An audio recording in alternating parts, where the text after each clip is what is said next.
Let's get it.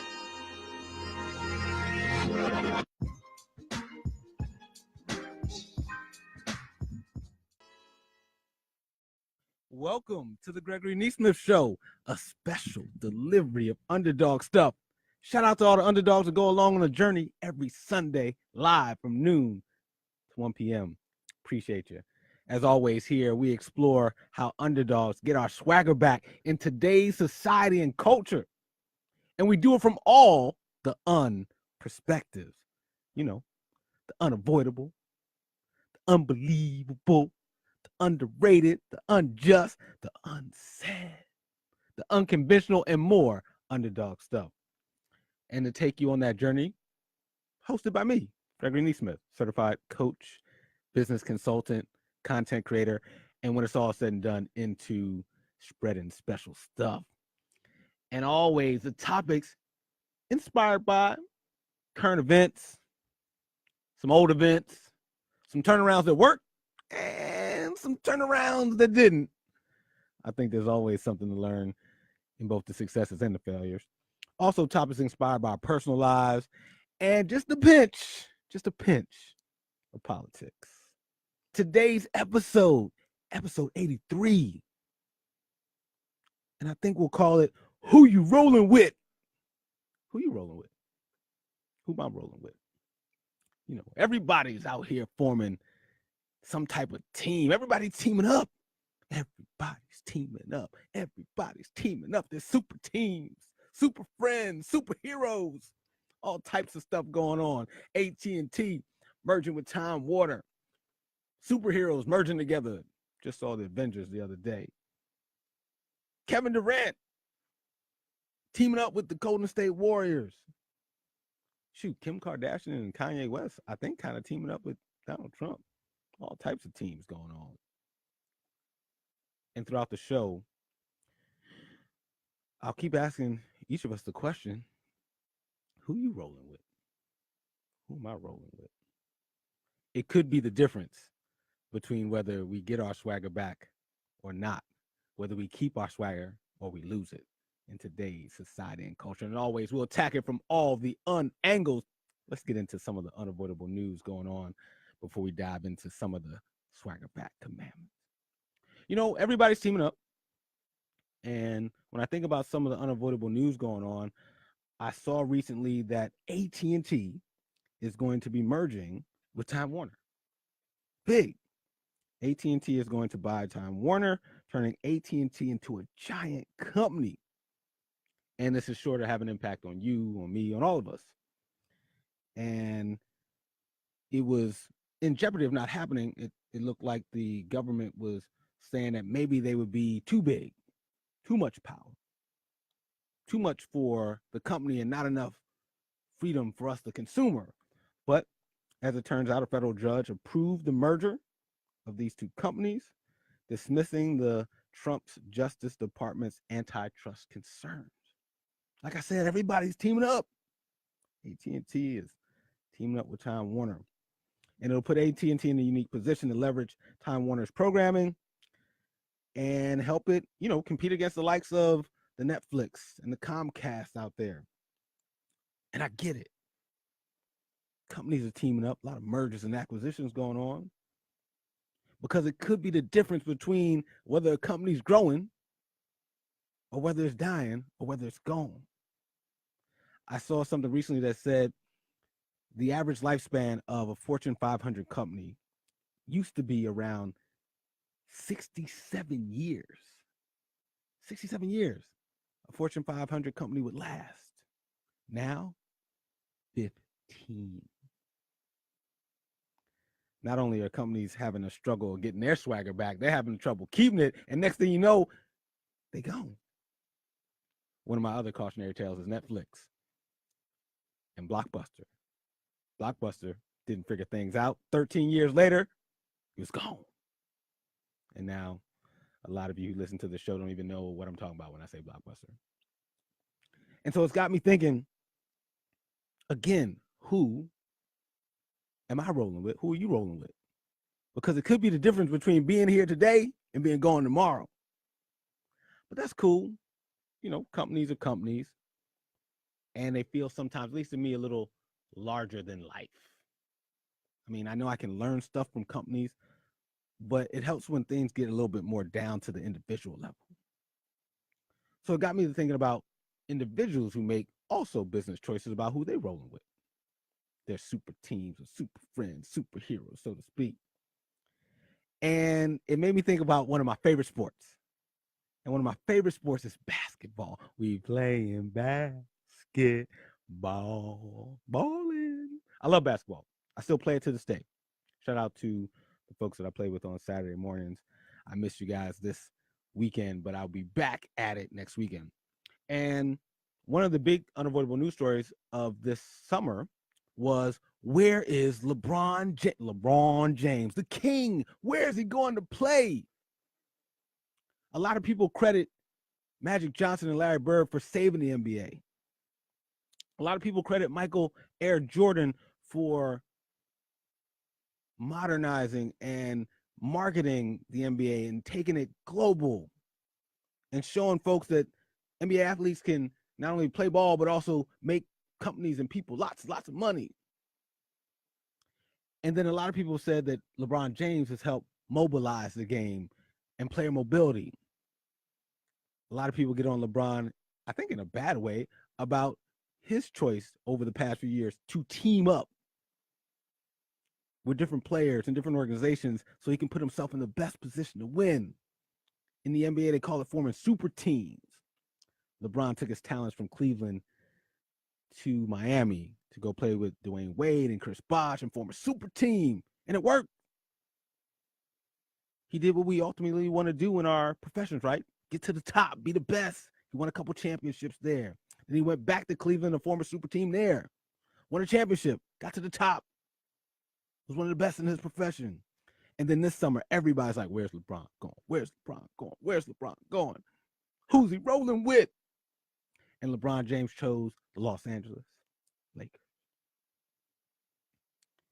And it's interesting. I think he chose them for basketball reasons, but I think he also chose them for bigger than basketball reasons. There's the entertainment industry in Hollywood out there.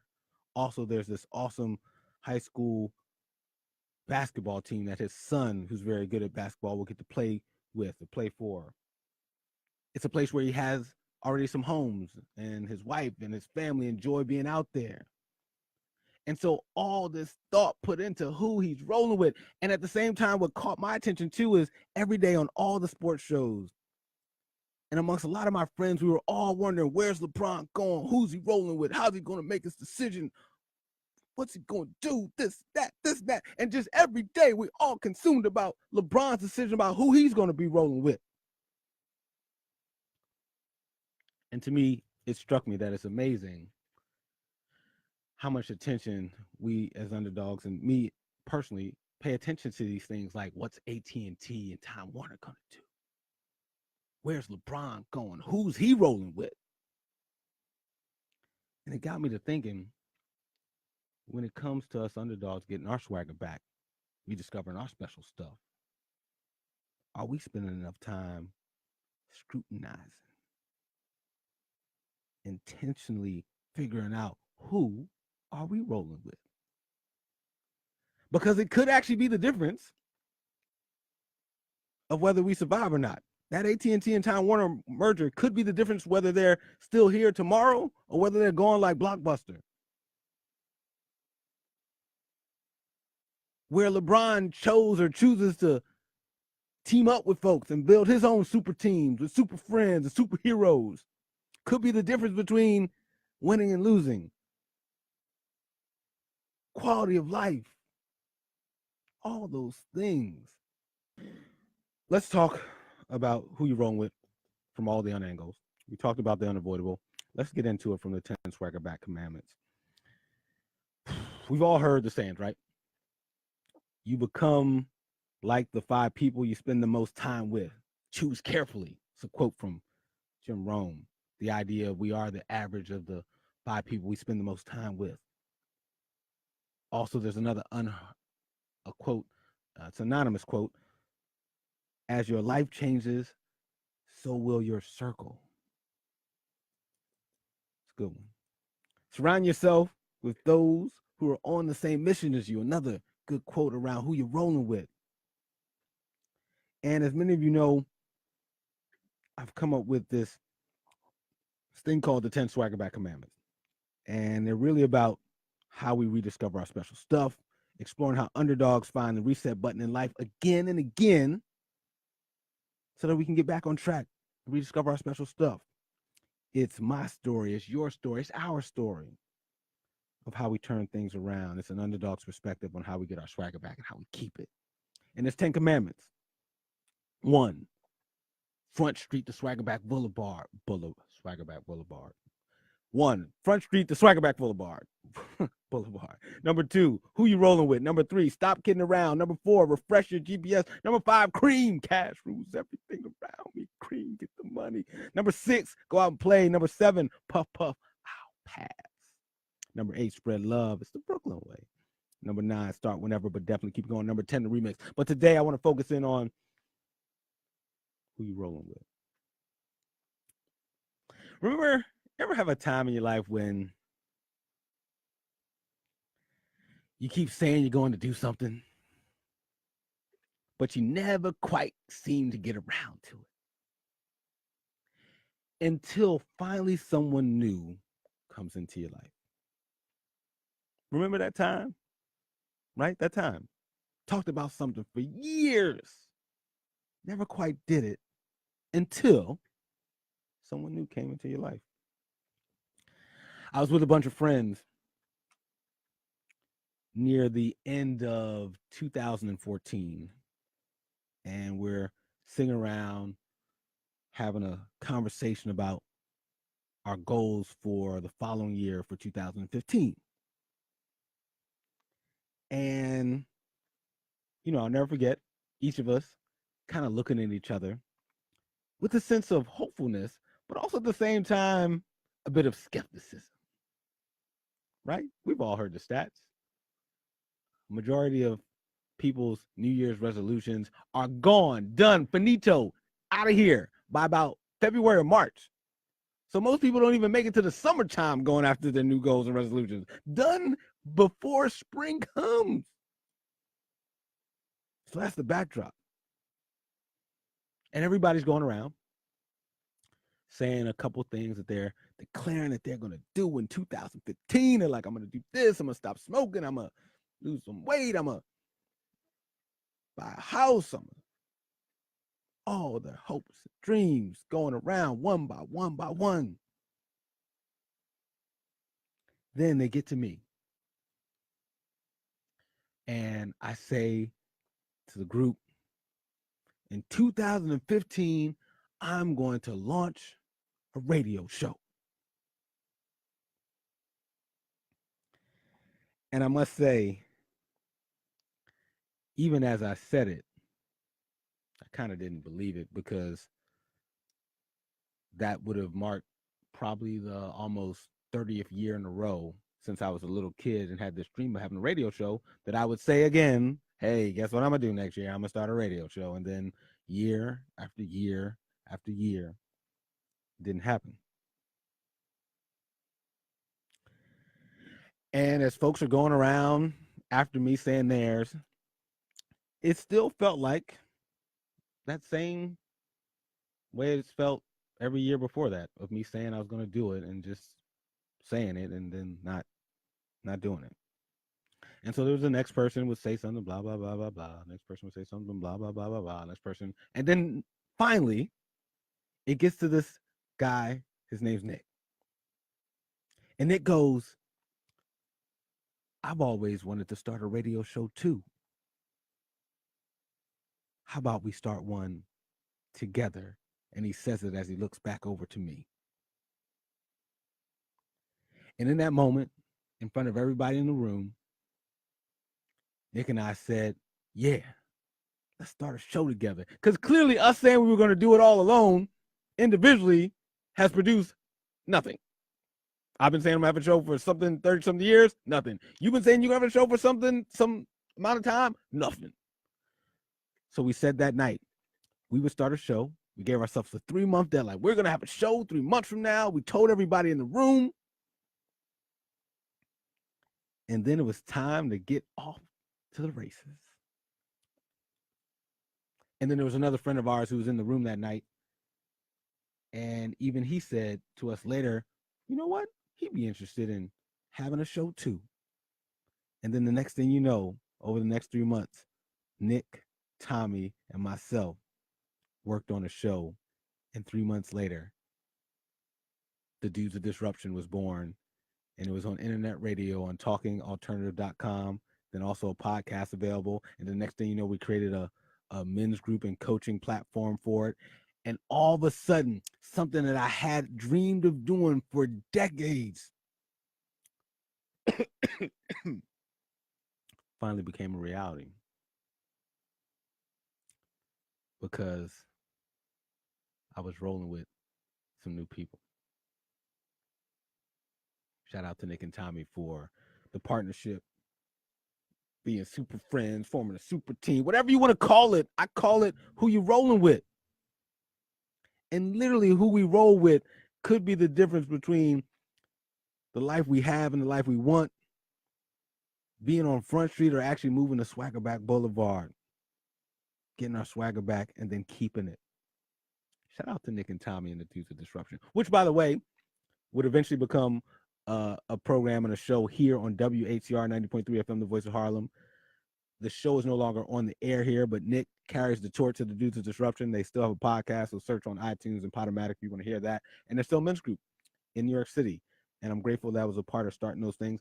And even more importantly, I bring up the story because it's an example of me changing who I roll with to have a change happen in my life around something that I really, really wanted. And then fast forward to a few years later, I now get to live the dream of having my own radio talk show, and grateful to do it with you, with Harlem, with New York City, and folks around the world who listen from the airwaves of WACR 90.3 FM, the voice of Harlem. And also those who listen to the podcast. You can search the Gregory Nesmith Show on iTunes, Spotify, Podomatic, Stitcher, Google Play, all that good stuff. So like I said, again, the question of the show, we're covering it from all the angles. Who are you rolling with to help you get your swagger back? And it's important. There's some science behind this. I was reading an article recently called 5 Surprising Ways Your Friends Influence, how they influence you. And it's backed by science. And basically the gist of it, friends influence the way we act. Strong-willed friends can increase our self-control. Having fewer friends can increase our likeliness to take financial risks. Too many social media connections can increase our stress levels. Close friends can be the secret to living a long time. All in all, friends who we roll with actually influences us, not just as like hearsay, but there's science behind it. One of the ones that caught my attention, and it hit me as I looked into this, about the story I shared about the radio show and the resolutions and having something happen that hadn't happened for a long time, is one of the things that's backed by science is that strong-willed friends can increase our self-control. If we struggle with resisting temptation, surrounding ourselves with people who have lots of self-control can help us out. Ever notice how you may have been working on getting in shape and you start to hang out with one of your good friends who's committed to the gym and eating right? You start to take on some of their habits. You start to get influenced by their self-control and discipline. Part of getting our swagger back is making sure we surround ourselves with folks who are committed to some type of goal, committed to discipline and self-control, because that's one of the secrets to getting our swagger back. Also backed by science, having close friends can be the secret to longevity. A study found that when older adults have close confidants, they're likely to live longer. And we talked about this last week. Having those close confidants allows you to share and be vulnerable. And we've heard that keeping secrets can kill you. So having people in your life that you can actually share your secrets, your hopes, your dreams with, I'm sure is one of the reasons why having close friends can be the secret to longevity. Also, having close friends can lower our risk of disease by reducing blood pressure, heart rates, and cholesterol. Go out and get yourself some close friends with some self-control and discipline. Part of helping you get your swag back. Also, a study found that friends often bond by providing one another with moral support to resist temptation. So friends influence our choices. Friends can also sometimes come to enjoy certain indulgences. So, when it's all said and done, who you roll with is a big, big deal. And then also, there's another part of science that says having a very good best friend helps us with our resiliency. So just be mindful of who you're rolling with. We out here talking about AT&T and who's Kim Kardashian and Donald Trump partnering with. We out here talking about where's LeBron going, what super team he's going to be with, and are we taking as much time? Are we taking as much time to focus on who are we rolling with? I'll leave you with a couple quick tips that have worked for me, and I've seen work for some of my clients around this whole idea of our network and our super friends, our super teams. Just a couple things to keep in mind. Think about where you want to go in 2019, and I'm doing the same self-reflection right now. And then I'm going to really take a more intentional look at who do I get to hang out with that is aligned with where I want to go. And also, how can I, be some reciprocity? How can I help them? They help me. We help each other get to where we want to go. And I don't think this is often said enough. So we talk about close friends, you talk about your coworkers, but there's three other additional folks I want you to be mindful of. And I'm going to be thinking about this too as I head into getting ready for 2019. Three people that I'm going to be looking to add to my life or make sure they're up to date, which is who's my therapist, who's my best friend, and who's my elder, my mentor. Because I think it's good to have the wisdom of those who've lived a little bit longer than us. I think it's good to have a best friend. I mean, science says having a best friend can literally put more years on your life. And then lastly, I think a therapist can help with some of just the foundational things that as underdogs, we get to continue to figure out how to unlearn and keep growing. Let me know, how much time and effort do you put into figuring out who you're rolling with? Maybe it's just me. Maybe I'm just the only one that's just kind of going with the flow, but I'm going to be more intentional about it going forward. The honor of the week. The honor of the week has to do with this here. Not sure if you heard about it. Actor Mark Duplass apologizing to his fans tonight after sparking a nationwide backlash with his now deleted tweet. So here is what he wrote on Twitter. Fellow liberals, if you are interested at all in crossing the aisle, you should consider following Ben Shapiro. I don't agree with him on much, but he's a genuine person who once helped me for no other reason than to be nice. He doesn't bend the truth. His intentions are good. That started a really big debate on Twitter that got pretty ugly. The honor of the week. I'm curious. Is this unjust or just right? Part of who we rolling with is, I think, also not just the company we keep, but also who we listen to. And in today's world, at least along the lines of politics, things have become very polarized. People on the left normally stick to people on the left. People on the right normally stick to people on the right. You listen to the Fox News if you listen to Fox News, and that's what you listen to. And if you listen to MSNBC, you listen to MSNBC, and that's what you listen to. Some have called this the echo chamber effect, this idea that we just keep hearing over and over again and listening to the people over and over again that agree with us, and helps us become even more dug in with our perspectives, and oftentimes don't have a more holistic view of potentially some other ways to look at some of the same issues, topics, things going on, especially in our society and culture, especially in politics.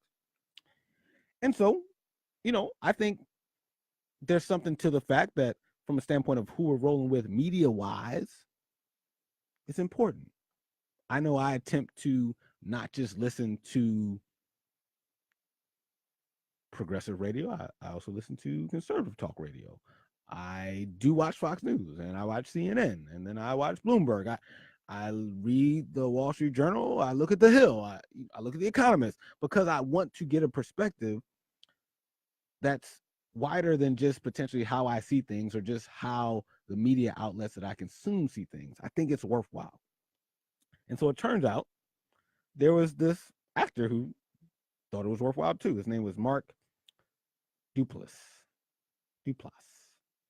And he sent a tweet saying that Ben Shapiro was a genuine person.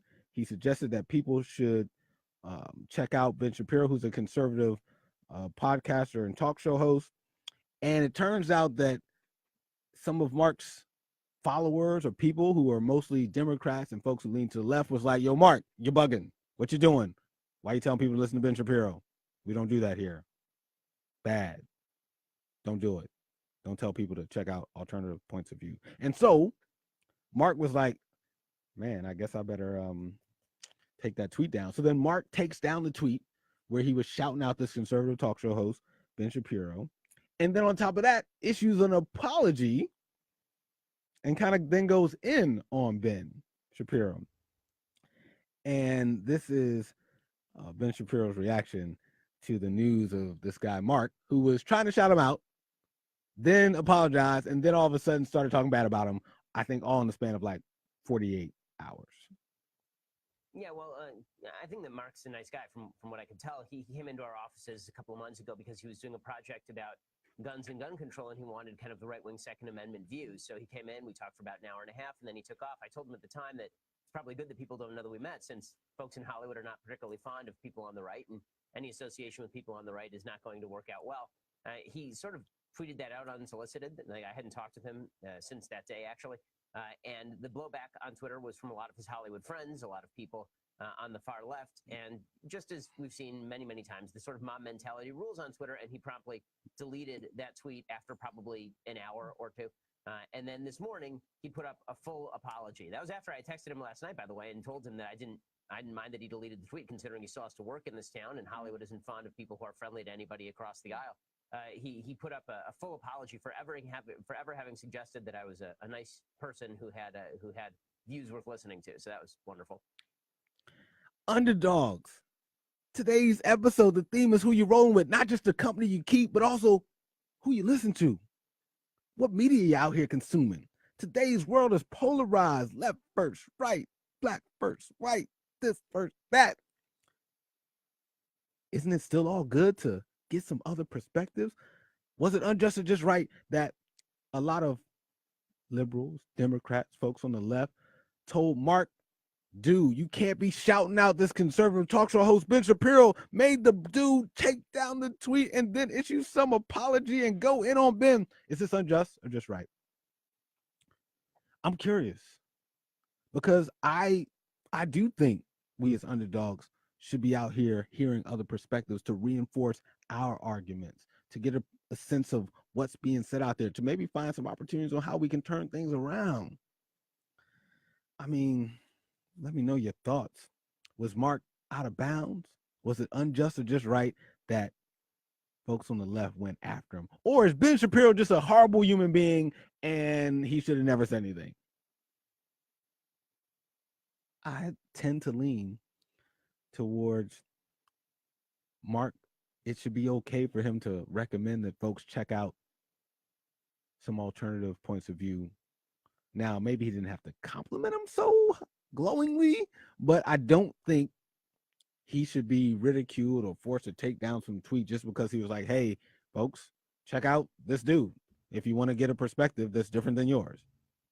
But maybe I'm the one who's just not following. Let me know. Unjust or just right. That was the under of the week. That it seems like no one can tell anyone to listen to alternative points of view without getting folks coming after you. Let me know what you think. With that, just want to say one unconventional thought related to this idea of who you're rolling with, and then we'll finish with the Underdog Spotlight of the week. It's not easy, right? Finding a network, finding friends, finding a social circle, finding a professional circle, and I know it can be daunting sometimes. And so, just one unconventional thought, and it reminds me of this quote by Milton Berle, which is, "If opportunity doesn't knock, build a door." And so, as you go through your journey of getting your swagger back and going from Front Street to Swagger Back Boulevard, your new network may not just pop up overnight. You may not have that new circle that's rolling with you just yet. And so in the meantime, the unconventional thought is go to YouTube, Google some stuff, go to the library, pay to go to a seminar or some of these free workshops. You can go start to build a network of people to learn from, to roll with, even before you physically, so to speak, have those new people that you can identify in your life. Join Facebook groups that are like-minded and headed where you're headed for 2019 and beyond. So there's some ways to get around it. Also, one other thought is as our circles change, sometimes there's some people that we may not be as close to anymore, may not spend as much time with. And I wanted you to know that it's natural to feel maybe some type of guilt sometimes if you've moved on from some people, especially if there's people you've known for a long time. But I'll give you the best analogy I can give you, which helps me realize sometimes that things are going to be okay. I call it the family reunion thought, which is you go to your family reunion. It's family, right? Cousins, aunts, uncles, distant relatives. You see them, you hug them, you love them, you ask them how they're doing. Then you leave, and then there's years again before you see them. But during that time that you didn't see them, you still love them. You were still rooting for them. You might even say a prayer for them every now and then, but it's all good. You live in your life, they're living yours, and you still love them. And just know there's going to be some people in your circle now who may not be there tomorrow. And just know that it's okay to still love them from afar, to root for them, pray for them. And then whenever you do get to see them again, to pick up where you left off, hug them, love them, break bread with them, enjoy their company. And then when that family reunion is over, go back to doing what you're doing. And they'll do the same, and everything will be okay. You can love people from afar. It's all good. With that, as always, we end every show with the Underdog Spotlight. Sometimes that'll be a guest, and sometimes it'll be a name that underdog. And this week we're going to name that underdog. Can you name this underdog? Do you know who this guy is? By me being able to put something like this together, I want people to know that these kids should still have the same opportunity as everyone else. And that's what's most important. Can you guess who that is? Can you name that underdog? I'll play one more clip. So us as adults, we have a responsibility to not let these kids down, to continue to be the teachers, the mentors, the parents, the coaches, the life studies, the life skills, whatever it is, the inspiration, the superheroes, everything, that's our responsibility because these kids are our future and they have dreams that's bigger and greater than the city of Akron, than the state of Ohio, than the United States of America. So in closing, thank you so much. I love you too, man. I really do. I really do. If you don't know who I'm talking about, the underdog spotlight of the week goes to LeBron King James.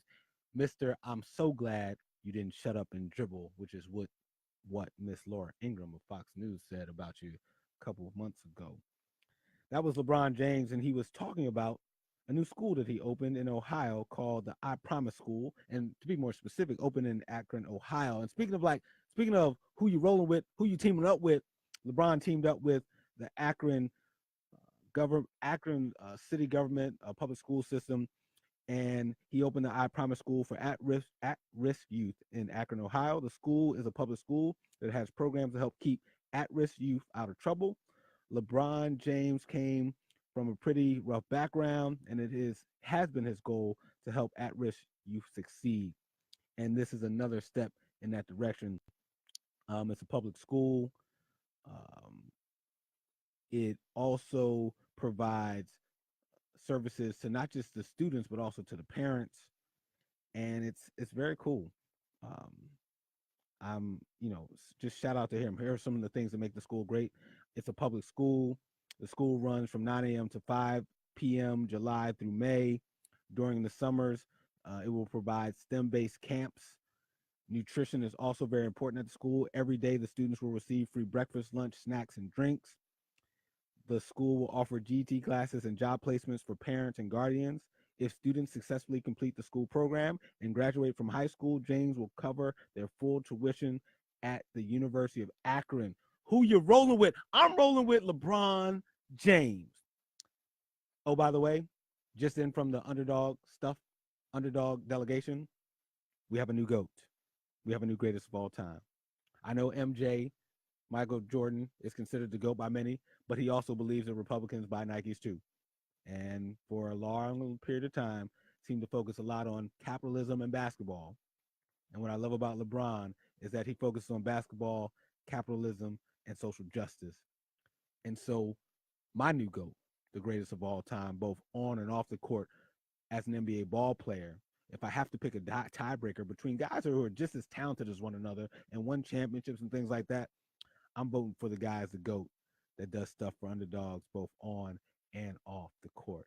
And that would be LeBron, the King James. Shout out to LeBron, our Underdog Spotlight, for opening up the I Promise School. And we cover the uns here. So a bit of an underreported story that I also want to mention in conjunction to LeBron and his new I Promise School is to shout out another NBA ball player who 7 years ago founded a school, and that was Jalen Rose. Shout out to Jalen Rose. Some may know him as the Fab Five. He played at Michigan and then would play in the NBA and currently hosts some shows on ESPN. But Jalen Rose opened the Jalen Rose Leadership Academy back in 2011. It's an open enrollment, tuition-free public charter high school on the northwest side of Detroit. The academy provides leadership-focused education that engages and inspires youth to achieve at the rigorous levels necessary to ultimately graduate with a college degree. So shout out to our underdogs who are helping other underdogs, LeBron James and Jalen Rose. With that, we've reached the end of episode 83. It flies by. Shout out to all the folks who participated, commented on the Facebook Live, to all the folks who are listening both in Harlem, in New York City, and around the world. Appreciate you. You know what we do here. We help underdogs explore how we get our swagger back in today's society and culture. If you miss any of the live show, which happens this Sunday, people are out and about. It's all good. You can check out the podcast, live show Sundays, podcast Monday. Search the Gregory Nesmith Show on iTunes, Spotify, Stitcher, and Google Play, or just go to GregoryNesmith.com and you will find the podcast on there, posted every Monday. Also, shout out to the folks who make the show possible. That would be you, but then also Megan, live show producer, and Kayla, the podcast editor. And I just want us to really, hopefully, leave today's show being more mindful, more intentional about who we're rolling with, because it really can be the difference between whether we get our swagger back or not, and if we have it, whether we keep it or not. I'm going to be doing a lot of thinking about who I'm rolling with going forward. With that, if you want to find out more about what I do in the world, some of the business consulting, some of the coaching, content creating, you can go find out more about that at GregoryNesmith.com. And you can find out more about my company, Underdog Stuff. And as always, we out here exploring how underdogs get their swagger back in today's society and culture. And I'll leave you with my favorite quote. And if you've listened to the show before, you know what I'm about to say. So you can say it along with me. And it goes a little something like this. Underdogs, can't nobody do it. I mean, nobody. Can't nobody do it like you do it. Nobody. Peace.